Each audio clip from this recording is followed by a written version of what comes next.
प्रहिणोति तस्मै तं देवमात्मबुद्धिप्रकाशं मुमुक्षुर्वै शरणमहं प्रपद्ये। ॐ शान्ति शान्ति शान्तिः। शङ्करं शङ्कराचार्यं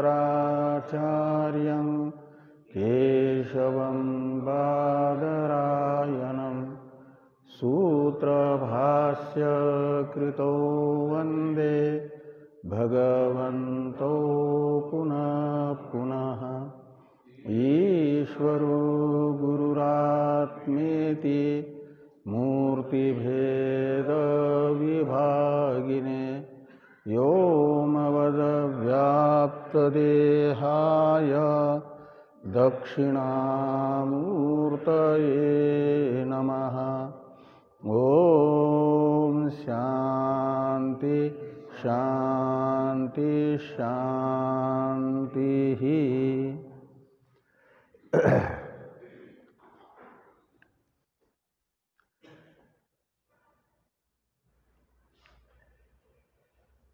भगवान भाष्यकार के द्वारा विरचित आत्मबोध नामक प्रकरण ग्रंथ की चर्चा हम लोग कर रहे हैं।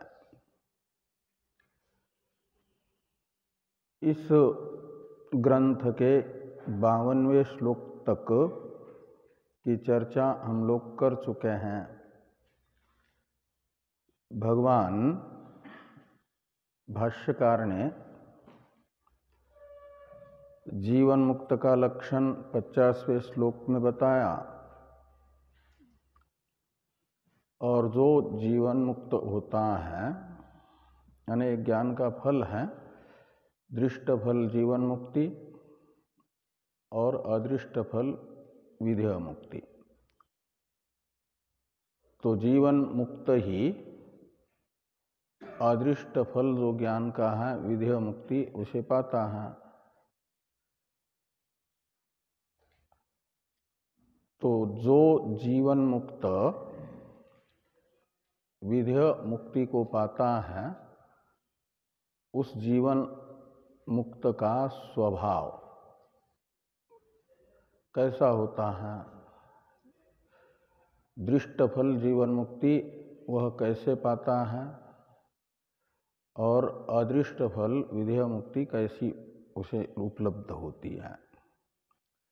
इसे स्पष्ट करने के लिए 51 और 52 इन दो श्लोकों में एक में उदाहरण सहित जीवन मुक्त का स्वरूप बताया गया, यानी जीवन मुक्ति रूपी अदृष्ट फल का स्वरूप बताया।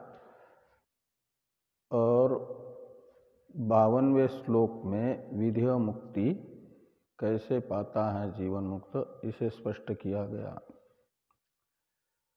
कठोपनिषद ने बताया है कि विमुक्तस्य विमुच्यते, जो जीते जी मुक्त हुआ है समस्त अध्यारोपित बंधनों से अपने आप को विनिर्मुक्त समझता है, वही मुक्त होता है का मतलब शरीर छूटने पर विधेय कैवल्य को पाता है। ये कठोपनिषद बताती है। छांदोग्य श्रुति बताती है कि तस्य तावद एव चिरम यावन्न विमोक्षे अथ संपत्से का अर्थ होता है कि ब्रह्म जीवन मुक्त तस्य शब्द से लीजिए ब्रह्म ज्ञानी स्थित प्रज्ञ जीवन मुक्त एक ही व्यक्ति को परिलक्षित करने वाले शब्द हैं।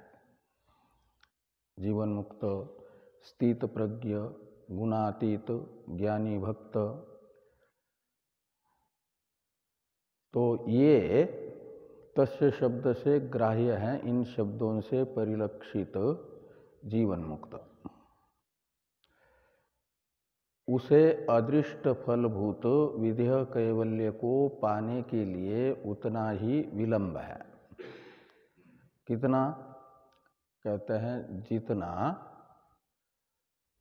प्रारब्ध भोग करके क्षय प्रारब्ध का होने में समय है, उतने समय का ही विलंब, प्रारब्ध क्षय तक का विलंब विधेय मुक्ति रूपी अदृष्ट फल पाने में होता है ज्ञान का।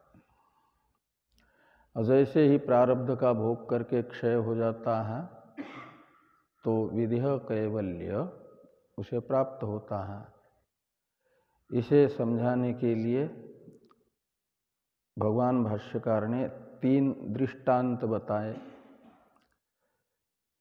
जले जलम यथा विषेत एक दृष्टांत वाक्य है। दूसरा दृष्टांत वाक्य है यथा वियद योनि, और तीसरा यथा तेजः तेजसी। इन अलग अलग 3 दृष्टांतों से ये बताया गया कि ब्रह्मज्ञ की उपाधिभूत स्थूल शरीर और सूक्ष्म शरीर का जो कर्मज संबंध था, प्रारब्ध रूपी कर्म निमित्तक संबंध था, वह प्रारब्ध रूपी निमित्त के क्षीण होने से क्षीण हो जाता है। तो दोनों शरीर छूट जाते हैं। स्थूल शरीर तो यहीं पर रहता है, अंत्येष्टिक क्रिया से उसका क्षय हो जाता है, और सूक्ष्म शरीर अंतःपाती अलग अलग तत्वों का जो 17 तत्व हैं, अज्ञानी के दृष्टि में विलय होता है उनके अपने अपने परिणामी उपादान कारणभूत अपंचकृत पंचमहाभूतों के सत्वगुण तथा रजोगुण में। और कारण शरीर तो पहले से ही बाधित होता है, और इन तीनों शरीरों का ब्रह्मज्ञ के दृष्टि में विलय होता है स्वरूप में ही। जिसमें विलीन होगा सूक्ष्म शरीर, यदि अज्ञानी की दृष्टि को लेकर के सूक्ष्म भूतों में विलय हुआ मानेंगे तो इनके विलय का आश्रय पंचभूतों की सत्ता स्वीकार करनी पड़ेगी ना, तो द्वैत होगा। तो अज्ञानी तो भूतों को सत्य समझता है, इसलिए अज्ञानी को समझाने के लिए बता दिया कि गता कला पंचदश प्रतिष्ठा इत्यादि से प्रश्नोपनिषद में कि ज्ञानी के सूक्ष्म शरीर अंतःपाती तत्व उनके परिणामी उपादान कारण में विलीन हुए। लेकिन ज्ञानी की दृष्टि में अजातवाद है, एक ब्रह्मात्म को छोड़ करके द्वितीय वस्तु है ही नहीं, परमार्थ सत्य। तो इसलिए उस परमार्थ सत्य वस्तु का मैं के रूप में अनुभव करने वाले को तो उस मैं में ही समस्त अध्यस्त प्रपंच का विलय अनुभव में आता है। जैसे रस्सी के ज्ञान से रस्सी के अज्ञान से प्रतीत होने वाला जो सर्प था, वह कहीं रस्सी का ज्ञान होने पर बील आदि में नहीं जाता, अपितु रस्सी में ही विलीन हो जाता है, क्योंकि रस्सी ही था। रस्सी का अज्ञान निवृत्त हुआ, यानी रस्सी रूप ही रहा, उसकी सत्ता से अलग उसकी सत्ता थी ही नहीं। ऐसे एक सच्चिदानंद स्वरूप प्रत्येक अभिन्न ब्रह्म से अतिरिक्त अन्य किसी की सत्ता अवशिष्ट अनुभव न करना, ये विधेय कैवल्य है, ब्रह्म रूप से अवस्थित होना। तो गंगा जल को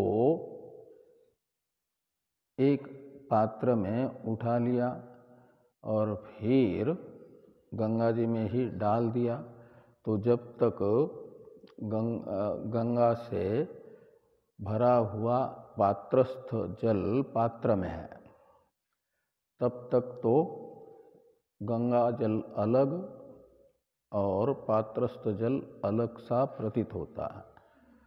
और जब उस पात्रस्थ जल को गंगा जी में डालते हैं तो गंगा जी से अलग नहीं होता, वो गंगा ही होता है। ऐसे महाकाश और घटाकाश, इनमें घटाकाश परिच्छिन्न है, महाकाश अपरिच्छिन्न है, लेकिन घटाकाश में परिच्छिन्नता स्वतः नहीं है, वह घट रूपी परिच्छिन्न उपाधि से अध्यारोपित है।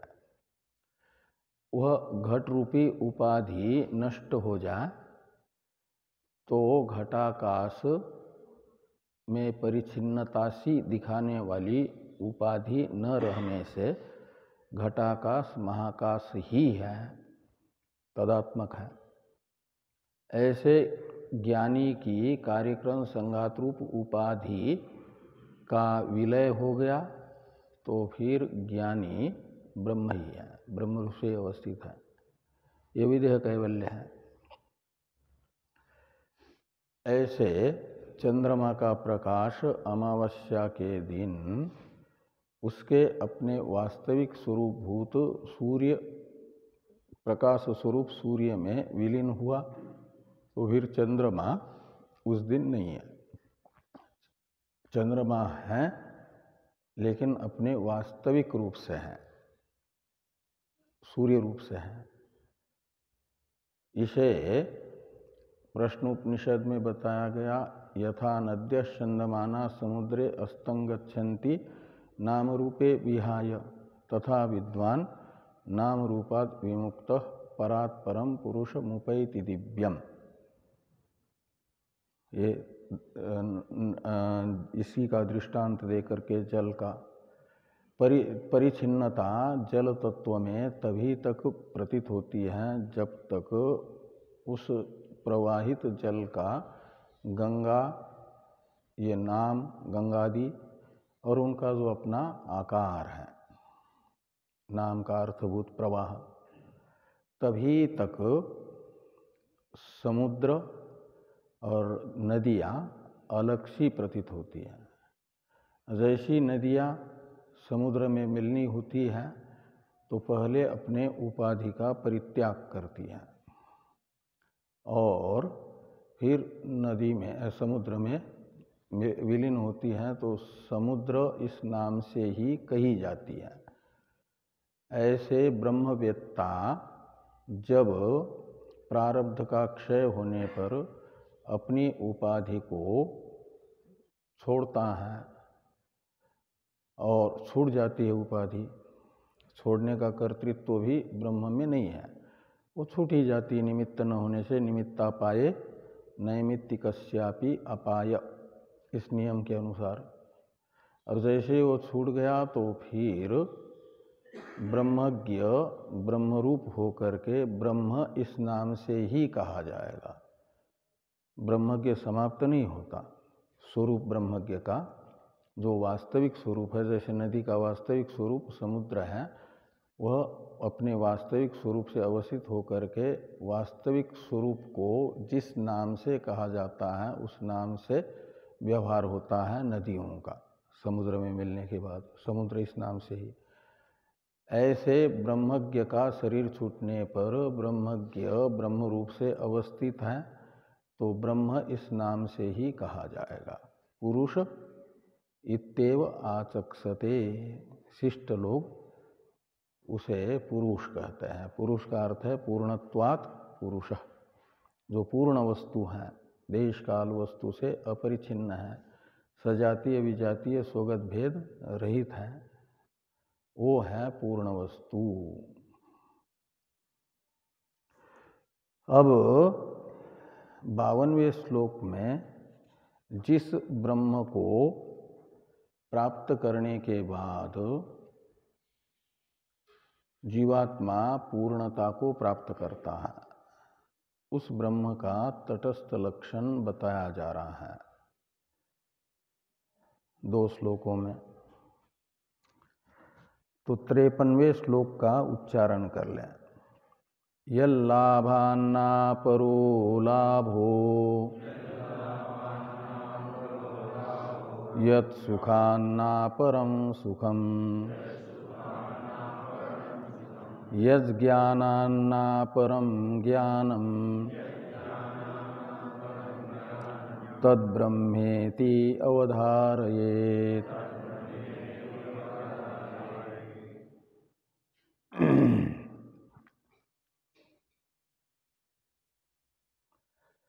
तो यत् तदोर नित्य संबंध, एक नियम है ना, यत् शब्द और तत् शब्द इन दोनों का नित्य संबंध है। तो यत् शब्द जिस अर्थ का परामर्शक बनेगा उसी अर्थ का परामर्शक हुआ करता है तत् शब्द। तो यहाँ 53वें श्लोक में 3 पादों में 3 बार यत् शब्द का प्रयोग है। ये तीनों यत् शब्द जिस अर्थ के परामर्शक बनेंगे उस अर्थ का परामर्शक चौथे पाद के प्रारंभ में प्रयुक्त जो तत्शब्द है वो बनेगा। परामर्शक कहते हैं बोधक को, ज्ञान कराने वाले को, वाचक, परिलक्षक। तो ये 3 यत् शब्द किसको बता रहे हैं? ब्रह्म को। तीनों यत् शब्द परामर्शक हैं ब्रह्म के। यानी ऐसी वस्तु का बोधक ये तीनों यत् शब्द बन रहे हैं जिस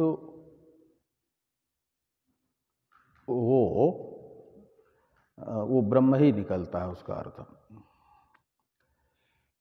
जैसे ये है कि यल लाभा, तो इसमें यस्य लाभ, यल लाभ षष्ठी तत्पुरुष समास है। यस, ऐसे यत् सुखात में भी यस्य सुखम यत् सुखम, और यस्य ज्ञानम यज ज्ञानम।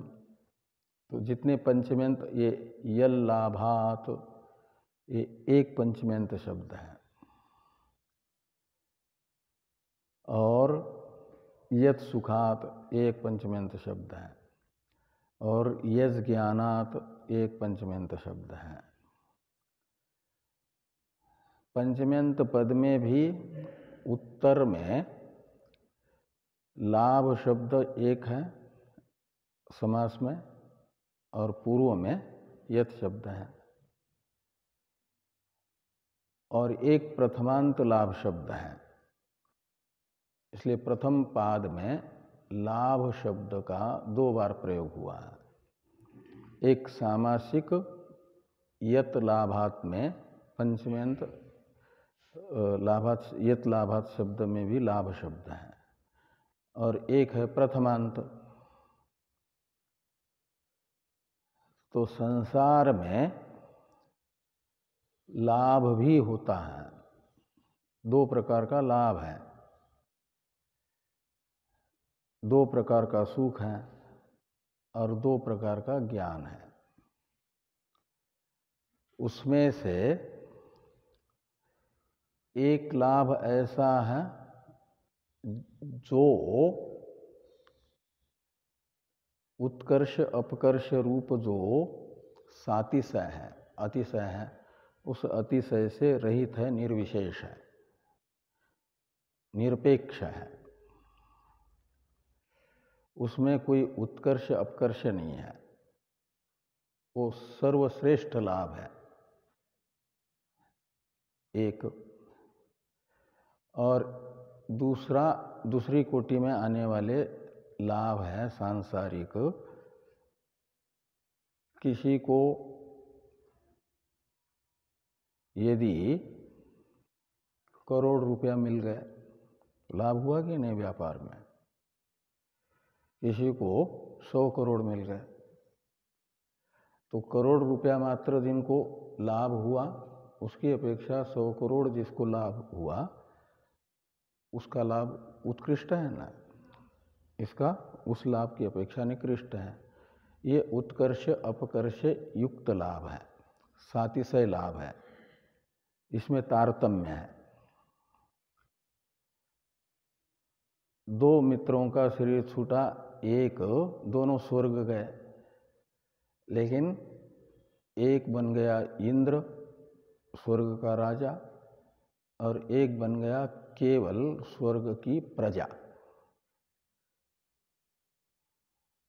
कभी राजा के दरबार में जाने का भी सुअवसर उपलब्ध नहीं होगा, सामान्य प्रजा बन करके रहा स्वर्ग की।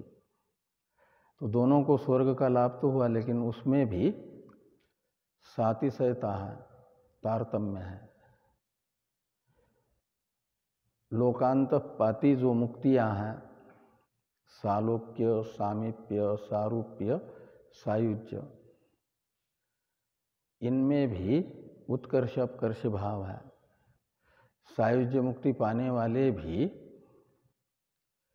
अपने उपास्य के कार्यक्रम संघात से अलग कार्यक्रम संघात वाले तो नहीं होते हैं, लेकिन ब्रह्म सूत्र में भगवान व्यास जी ने कहा उनमें जो लाभ होता है सायुज्य वाले को, भोग में तो ब्रह्मलोक की समानता है। जिसका सायुज्य प्राप्त किया वे हिरण्यगर्भ और सायुज्य भावापन्न हिरण्यगर्भ के उपासक, इनमें भोग एक जैसा होगा। लेकिन हिरण्यगर्भ में जो पंचीकरण पूर्वक स्थूल जगत का कर्तृत्व, स्थिति का हेतुत्व और विनाशकत्व है, वह इनमें नहीं रहेगा। इसलिए जगत व्यापार वर्जम ऐसा एक ब्रह्म सूत्र आता है ब्रह्म सूत्र में। तो वहाँ पर भी एक सीमित ऐश्वर्य ही हुआ न, लाभ हुआ। बिल्कुल हिरण्यगर्भ को जैसा सुख मिल रहा है ऐसा ही उनको मिल रहा है। लेकिन हिरण्यगर्भ में जो जगत व्यापार है उत्पत्ति आदि, वह करने का सामर्थ्य उनमें नहीं आएगा। तो उत्कर्ष अपकर्ष भाव वहाँ भी रह गया ना। एकदम एक ही कार्यक्रम संघात में अहंता रहने पर भी ऐसी सातिशयता जिस लाभ में न हो ऐसा लाभ है ब्रह्म लाभ, निर्विशेष ब्रह्म का स्वरूप जिसे प्राप्त हुआ। चाहे गंगा सागर में पूर्व की ओर जाकर के गंगा जी सागर को प्राप्त कर ले, या नर्मदा जी पश्चिम में जाकर के सागर को प्राप्त कर ले। सागर को प्राप्त करने के बाद नर्मदा जी के सागर स्वरूप में और गंगा जी के सागर स्वरूप में कोई अंतर है क्या? दोनों को भी सागर यानी समुद्र ही कहा जाएगा। उससे पहले तक तो दोनों में अंतर, एक पूर्व की ओर बह रही है, एक पश्चिम की ओर बह रही है। एक का नाम गंगा जी है, एक का नाम नर्मदा जी है। ये अंतर जब तक उपाधि है तब तक तो है, लेकिन समुद्र में मिलने के बाद कोई अंतर यानी अतिशयता तारतम्य नहीं है। ऐसे ही जो निर्विशेष ब्रह्म भाव है, ब्रह्म का लक्षण किया जा रहा है ना, कि जिस का लाभ होने पर उस लाभ से उत्कृष्ट दूसरा कोई भी लाभ नहीं होता, तो जिसके लाभ से उत्कृष्ट अन्य कोई भी लाभ नहीं है, तत् ब्रह्म, ऐसा अन्वय करिए। तत् ब्रह्म इति अवधारयेत। यल्लाभात् अपरम लाभम अपरो लाभो नास्ति तद ब्रह्म इति अवधारयेत। जैसे भृगु को वरुण जी ने ब्रह्म का तटस्थ लक्षण बताया,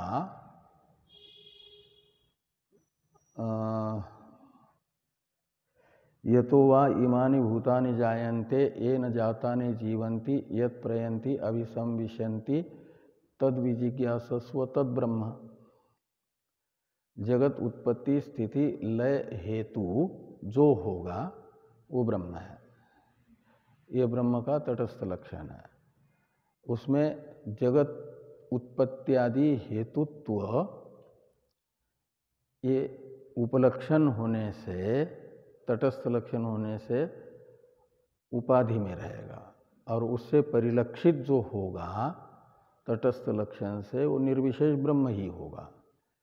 क्योंकि निर्विशेष ब्रह्म जिज्ञासु है, और अंतिम निर्णय भी ब्रह्म के रूप में आनंदम ब्रह्मणो विद्वान न विभेति कुतश्चन इत्यादि में निर्विशेष आनंद रूप से ही ब्रह्म का निर्धारण किया।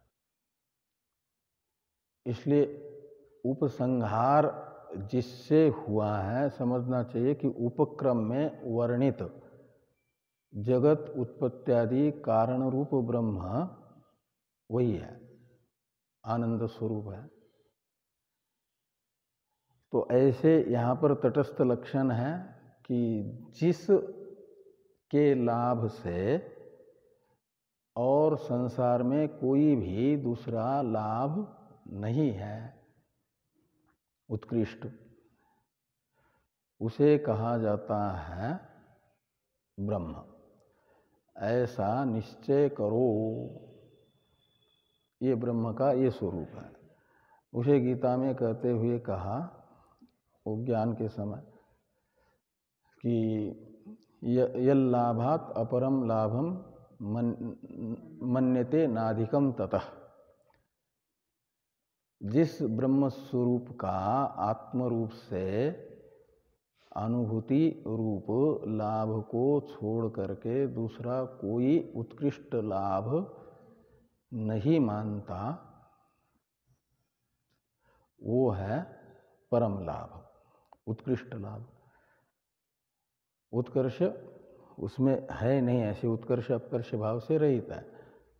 ये उत्कृष्ट लाभ शब्द का अर्थ निकलेगा, निरतिशय लाभ है वो।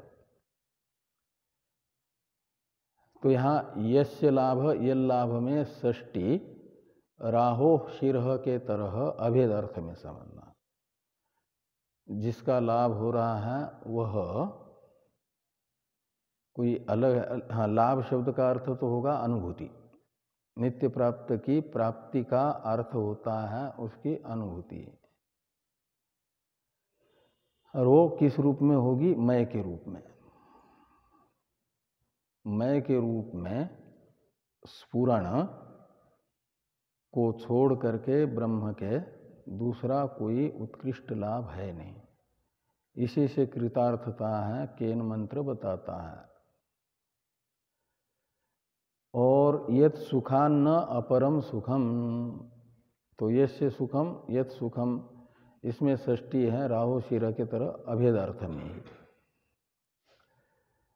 तो इसलिए जिसका सुख है वो अलग और सुख अलग, ऐसा नहीं।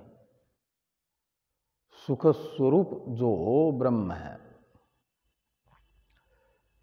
उस ब्रह्म से अपर यानी अन्य दूसरा कोई उत्कृष्ट सुख है नहीं। जिस ब्रह्म के स्वरूभूत सुख से अलग उत्कृष्ट सुख है नहीं, उस उत्कृष्ट सुख को, भूमा को ब्रह्म इति अवधारयेत, ऐसा अन्वय करिए। और यज ज्ञानान न अपरम ज्ञानम, मुंडक मंत्र, मुंडक उपनिषद में आचार्य अंगिरा जी ने सौनक जी को दो विद्याएं बताई है ना कि द्वे विद्ये वेदी तव्ये परा चैव अपरा च। एक परा विद्या है, एक अपरा विद्या है। और अपरा विद्या कौन है? कहते हैं सारे वेद, वेदांग, ये सब अपरा विद्या है। और परा विद्या कौन है? तो परा विद्या है अहम ब्रह्मास्मि, यह साक्षात्कारात्मिका वृत्ति। परा विद्या का लक्षण करते हुए भगवान भाष्य का वेद ने बताया कि अथ परा यया तद अक्षरम अधिगम्यते। कहते हैं परा विद्या वह है जिससे उस अक्षर की प्राप्ति हो, तद अक्षरम। तो अक्षरम के साथ प्रयुक्त जो तत् शब्द है, मुंडक मंत्र में अक्षर शब्द से निर्विशेष ब्रह्म को भी यानी पुरुष को भी बताया गया है और अव्यक्त को भी बताया गया, कारण उपाधि को भी। ह्यक्षरात् परतः परः, इसमें अक्षर शब्द अव्याकृत का परामर्शक है, गीता में जिसे अक्षर पुरुष कहा गया है। एक क्षर पुरुष, एक अक्षर पुरुष और एक पुरुषोत्तम बताया गया है ना। तो जो अक्षर पुरुष है गीता का, वो है यक्षरात् परतः पर में अक्षरात् पद का अर्थ। मुंडक उपनिषद के नाम कठ में उसे कहा गया है अव्यक्तात् पुरुष पर में अव्यक्त शब्द से। तो कठोपनिषद का अव्यक्त, मुंडक का पंचम्यंत अक्षरात् पद और गीता का अक्षर पुरुष 15वें अध्यायस्थ। ये तीनों शब्द एक अनादि अनिर्वचनीय अविद्या रूप उपाधि को बताते हैं, अव्याकृत को बताते हैं। तो अक्षर शब्द मुंडक में अव्यक्त के लिए भी आया ना। तो यदि अथ परा यया तद अक्षरम अधिगम्यते में तत्शब्द का प्रयोग नहीं करेंगे और खाली ये कहेंगे परा विद्या के लक्षण में अथ परा यया अक्षरम अधिगम्यते, तत् को हटा देंगे। तो अक्षर शब्द से तो मुंडक में अव्यक्त को भी कहा गया है। तो कोई अक्षर शब्द से अव्यक्त को लेकर के परा विद्या के लक्षणभूत वाक्य में ये अर्थ करेगा उसका कि परा विद्या वह है जिससे अव्यक्त की प्राप्ति हो। तो वो हो जाएगा ईशावास्योपनिषद में जो प्रकृति लय बताया है। असंभूति शब्द का अर्थ है प्रकृति, अव्यक्त ही, और असंभूति की उपासना का फल है असंभूति में यानी प्रकृति में विलय। वो भी पुरुषार्थ है, उसको भी चाहते हैं लोग। जैसे प्रकृति में लीन होने का अर्थ है लंबे समय के लिए सोते रहना। तो सोना ये पुरुषार्थ है कि नहीं? पुरुषार्थ कहते हैं जीव जिसे चाहता है वह।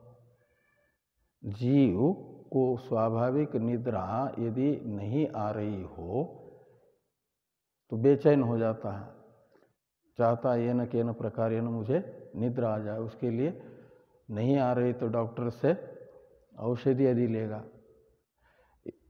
तो जो चाहता है उसी को पुरुषार्थ कहते हैं। तो नींद चाहता है और वो नींद व्यावहारिक जगत में जो आती है कुछ घंटों की आती है, उसके बाद स्वाभाविक रूप से जग ही जाता है। लेकिन चाहता है लंबी निद्रा हो जाए, कुंभकर्ण से भी अधिक। वो है प्रकृति लयात्मक निद्रा।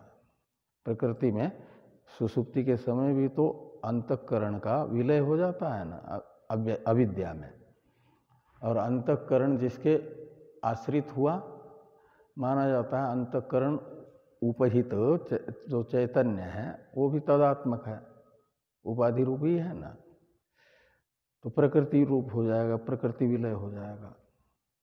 ऐसे अक्षर शब्द से हम यदि अव्यक्त को लेंगे पराविद्या के लक्षण में, तो पराविद्या वो है जो अव्यक्त की प्राप्ति करा दे।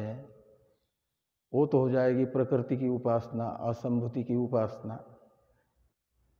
उस असंभूति की उपासना को पराविद्या कहना पड़ेगा, इसलिए तत्शब्द का प्रयोग किया। तो तत्शब्द व्यावर्तक है अक्षर शब्द का, जो अव्यक्त एक अर्थ है, एक ब्रह्म भी अर्थ है, तो अव्यक्त अर्थ का व्यावर्तक बनेगा तत्शब्द विशेषण। और तत्शब्द से किसको लिया जाएगा? दिव्यो ह्यमूर्त पुरुष इत्यादि में बताया गया जो पुरुष है, स्वयं प्रकाश, अमूर्त, सबाह्याभ्यंतर, जन्मादि विकार रहित, और इस अव्यक्त से भी पर जो परत्व की पराकाष्ठा है वह अक्षर तद अक्षर है, और उसकी आत्मरूप से उपलब्धि अनुभूति वो है पराविद्या। अथ परा यया तद अक्षरम अधिगम्यते में, और उस पराविद्या का मय के रूप, पराविद्या का ये लक्षण हुआ, उसी को यहाँ पर बताया जा रहा है यज ज्ञान शब्द से। तो जिसका ज्ञान यानी ब्रह्म का ज्ञान क्या करता है? ब्रह्म ज्ञान को छोड़ करके अपरम ज्ञानम नास्ति, दूसरा कोई उत्कृष्ट ज्ञान नहीं है। अहम ब्रह्मास्मि, इस ब्रह्म ज्ञान को ही सर्वोत्कृष्ट ज्ञान कहा गया है। तो इस ज्ञान का विषय जो प्रत्येक अभिन्न ब्रह्म है, उसे ब्रह्म इति अवधारयेत, ऐसा अन्वय करना। उस अखंडाकाराकारित वृत्ति का जो आलंबन है, वृत्ति व्याप्ति जिस विषयक है, चरम वृत्ति का जो आलंबन है, उसे कहा जाएगा ब्रह्म। तो ये ब्रह्म के लक्षण हुए ना,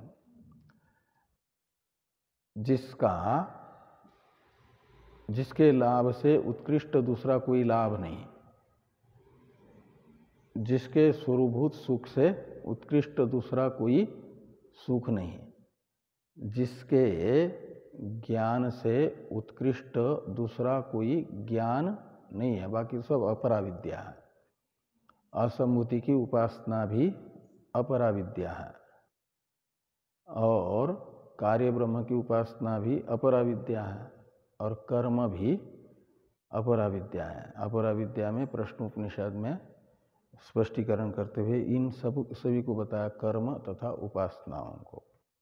और पराविद्या है ज्ञान, अहम ब्रह्मास्मि चरम वृत्ति। तो तद ब्रह्म इति अवधारयेत, लेकिन ये ज्ञान होता है अपराविद्या का जिसने अनेकों जन्मों तक अनुष्ठान किया है, इसलिए अपराविद्या को निकृष्ट नहीं समझना। निकृष्ट हमारे लिए तो जब तक चित्त सदोष है, मल विक्षेप नामक दोष से युक्त है, तब तक अपराविद्या आवश्यक है। इसके बिना नहीं हो पाता पराविद्या का लाभ। अहम ब्रह्मास्मि वृत्ति चित्त में बनेगी ही नहीं, जिसने पूर्व जन्मों में और इस जन्म में अपराविद्या से निवर्त्य दोषों से मुक्ति नहीं पाई है। वो अपराविद्या से ही होगी। अपराविद्या अनुष्ठेया विद्या है। कर्म उपासना का अनुष्ठान जिसने कर लिया उसी का चित्त शुद्ध होगा, और उसी शुद्ध चित्त में अहम ब्रह्मास्मि यह साक्षात्कारोदय होगा, अन्यथा नहीं। इसलिए जो शुद्ध चित्त है उसके दृष्टि से अपरा विद्या है, निकृष्ट है, और सर्वोत्कृष्ट है ये ब्रह्म विद्या। क्योंकि ब्रह्म विद्या का एक बार फल प्राप्त हो जाए तो फिर और कुछ प्राप्तव्य शेष रहता ही नहीं है, कोई ज्ञातव्य शेष रहता ही नहीं है। यही तो शौनक जी ने पूछा था कि जिसको जानने से सब कुछ जाना जाता है वो कौन है। उसके लिए पराविद्या का विषयभूत जो ब्रह्म है उसे जान लो तो फिर कोई ज्ञातव्य शेष नहीं रहेगा, ये बताया गया हम। तो इस प्रकार ये जो 53वां श्लोक है इसमें तटस्थ लक्षण बताया गया।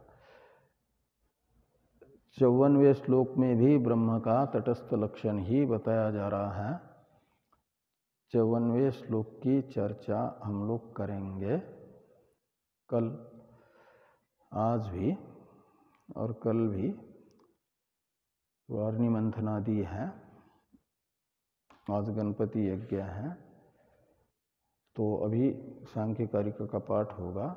सांख्य कारिका के पाठ के बाद उधर तो माइक चलेगा, तो यहाँ पर वो व्याकरण का पाठ कर सकते हैं। व्याकरण होता है या तर्क होता है भी? हाँ, तो व्याकरण का कर सकते हैं। साथ में पूर्णिमा आज 7 बजे शाम को लग रही है, तो मध्य रात्रि में आज है पूर्णिमा। कल रात 7-8 बजे तक है, 8 बजे तक, मध्य रात्रि में नहीं रहेगी। इसलिए जो शरद पूर्णिमा जिस दिन हम लोग जागरण करते हैं, खीर बना करके रखते हैं, छत पर बैठते हैं, रात्रि 12 बजे तक जागरण करते हैं। रात्रि 12 बजे बराबर चंद्रमा सिर के ऊपर आ जाते हैं, तो आपके ऊपर भी अमृत की वर्षा हो जाती है। उनके किरणों में अमृत रहता है, ऐसे तो हमेशा रहता है, इसलिए उनको सुधांशु कहा जाता है चंद्रमा को। लेकिन शरद पूर्णिमा के दिन विशेष रूप से लबालब अमृत से रहती हैं सूर्य किरणें, और वो खीर के प्रसाद में पड़ती हैं, तो और वो प्रसाद ग्रहण करते हैं तो अच्छा रहता है। 12 बजे तक ऐसे ही बैठे रहेंगे तो मनन और निधि ध्यान करते हुए तो 90% तो सोते हुए मिलेंगे। इसलिए यहाँ की परंपरा के अनुसार प्रातः स्मरणीय महाराज जी ने एक परंपरा शुरू की थी कि रात्रि 12 बजे तक अपने को जगना है, तो अंत्याक्षरी होती है। अंत्याक्षरी का अर्थ होता है जो एक श्लोक बोला उसका अंतिम जो वर्ण होगा उससे प्रारंभ होने वाला दूसरा श्लोक बोलना है। ये सब प्रतियोगिता होगी रात्रि 9 बजे से 9:30 बजे से, समझ लो 9 बजे से 12 बजे तक 3 घंटे, और सबको आना है और श्लोक भी बोलने हैं। और श्लोक जो कोई नहीं बोलना है, पहला श्लोक जहाँ समाप्त हुआ जिस वर्ण से समापन हुआ पूर्व श्लोक का, दूसरे श्लोक का प्रारंभ उसी वर्ण से करना है।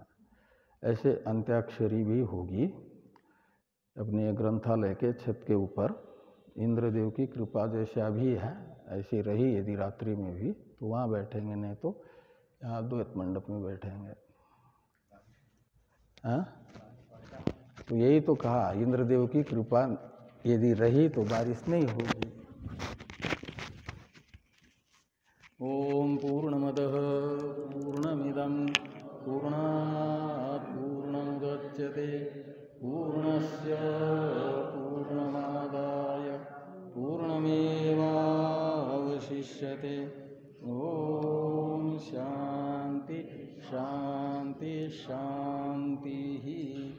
शंकरं शंकराचार्यं केशवं बादरायणं सूत्रभास्य कृतो वन्दे भगवन्तौ पुनः पुनः ईश्वरो गुरुरात्मेति मूर्तिभेद व्याप्तदेहाय